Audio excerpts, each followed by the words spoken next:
$455 more per year. That's the gap between the Chase Sapphire Preferred and the Chase Sapphire Reserve. And according to Chase's own benefits guide, if you use the Reserve correctly, that $455 disappears completely, and you come out ahead. But most people don't use it correctly. And the ones who don't, they're paying $455 a year for a card they could downgrade tomorrow. That's what this video is, the exact math, no Chase talking points, no affiliate fluff, just the numbers from Chase's own terms, so you know which card actually makes sense for your situation right now. By the end of this, you'll know whether the Reserve is worth $455 more, or whether the Preferred is the smarter move, and the Reserve is just a flex card for people who like the weight of it. Here's what actually happens to most Reserve cardholders. They pay $550, use the $300 travel credit, and stop there. They skip the lounges because airports are confusing and their gate is in Terminal C. They forget to use the 10x hotel booking portal. They swipe it at Chipotle for 3x points instead of 3x points, which they already had on the Preferred for $455 less. The hidden cost isn't the annual fee. It's the $300 travel credit that becomes a $300 flight habit. People justify the Reserve by saying, I get $300 back. But that $300 only covers the credit if you were already spending $300 on travel. If you changed your behavior to earn the credit, the card is running you, not the other way around. And the third problem, the comparison is always made at sign-up. Nobody checks the math in year 3 when the welcome bonus has long expired and you're just paying the spread on annual fees. We pulled the current benefits directly from Chase's terms pages, verified July 2026. Every number in this comparison is sourced from Chase.com/credit cards. Card terms change, so verify current offers before you apply. With that said, the structure of this comparison hasn't changed in years. The math works the same way it always has. Round 1, the real annual fee. Preferred, $95 out of pocket. There's a $50 annual hotel credit for bookings made through Chase Travel, but only for stays of $50 plus. Net cost if you use it, $45/year. Reserve, $550 out of pocket. The $300 annual travel credit applies to the first $300 in travel purchases each year, flights, hotels, Uber, tolls, parking. If you spend any money on travel, this is essentially automatic. Net cost if you claim it, $250/year. The gap isn't $455. After credits, it's $205, assuming you use both credits. That's the actual number you need to break even on. Round 2, earning rates, where people get this wrong. This is where the comparison gets muddier than most videos admit. On dining, both cards earn 3x points per dollar.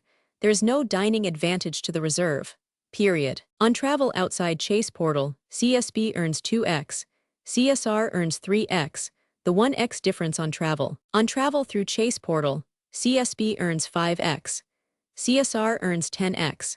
This is where the Reserve actually pulls away, but only if you book through the Chase Portal instead of directly with airlines or hotels. The math on that 1x difference. If you spend $1,000/month on travel, $12,000/year, the extra 1x earns 12,000 additional points on CSR. At Chase's 125-1, 5 cents/point valuation, that's $150, $180 in extra annual value. Still not enough to justify the $205 gap. Round 3, the benefits that actually close the gap. The Reserve's real differentiator is Priority Pass Select membership. Unlimited lounge access at 300 plus airport lounges worldwide, plus Amtrak stations and some restaurants. Guest access included. The math only works if you use lounges. Industry average. One trip through a Priority Pass lounge saves $30, $60 in food and drinks. If you travel 6+ round trips per year, 12 lounge visits, that's $360, $720 in realized value, which closes and exceeds the $205 gap. If you fly fewer than 6 round trips per year, the Reserve's lounge benefit doesn't justify the spread. Round 4, the TSA PreCheck/Global Entry Credit. Reserve, $100 credit for global entry every 4 years, or $78 for TSA PreCheck. Annualized, $25/year for global entry, $19. $50/year for PreCheck. Preferred, no TSA/GE credit. This is a real benefit. Annualized, it's about $25/year that partially offsets the fee gap. but it's every 4 years. Most people forget they have it. Round 5, travel protections. Both cards have primary rental car insurance. You can skip the rental company's CDW. Both have trip delay and cancellation protection. The Reserve adds lost luggage reimbursement up to $3,000 per passenger. For most people, these protections are functionally identical. The lost luggage difference matters if you're a frequent traveler with checked bags. If you fly carry-on only, irrelevant. Round 6, point redemption value. Here's one of the most underrated differences. CSB points are worth 1.25 cents each when redeemed through Chase Travel. CSR points are worth 1.5 cents each. On 100,000 points, CSB equals $1,250 in travel. CSR equals $1,500 in travel. The difference, $250 on 100,000 points. If you're earning 50,000 points/year, CSB equals $625 travel value. CSR equals $750 travel value. Spread, $125/year. This almost closes the gap on its own for heavy spenders. You already knew the annual fees were different. Now you know the actual number that matters. $205 gap after credits, narrowed further by redemption value if you're a heavy spender.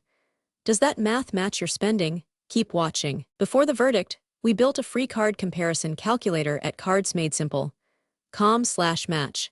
Input your spending by category, and it tells you exactly which card earns more for your situation. Link in the description.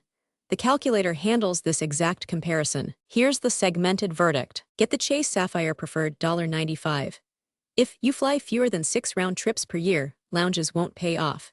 You spend less than $1,500/month in travel plus dining, combined you pay cash for flights, but use hotels occasionally. You're newer to travel rewards and want a lower stakes starting card. You want the welcome bonus without committing to a $550 annual fee long term. Get the Chase Sapphire Reserve $550.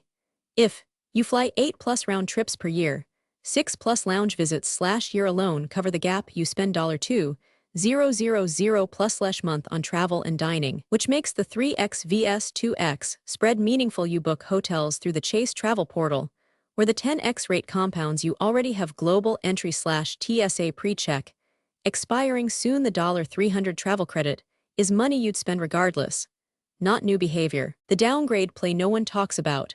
If you have the Reserve and you're not flying 6+ times a year, call Chase and downgrade to the Preferred. You keep your points. You keep your credit history.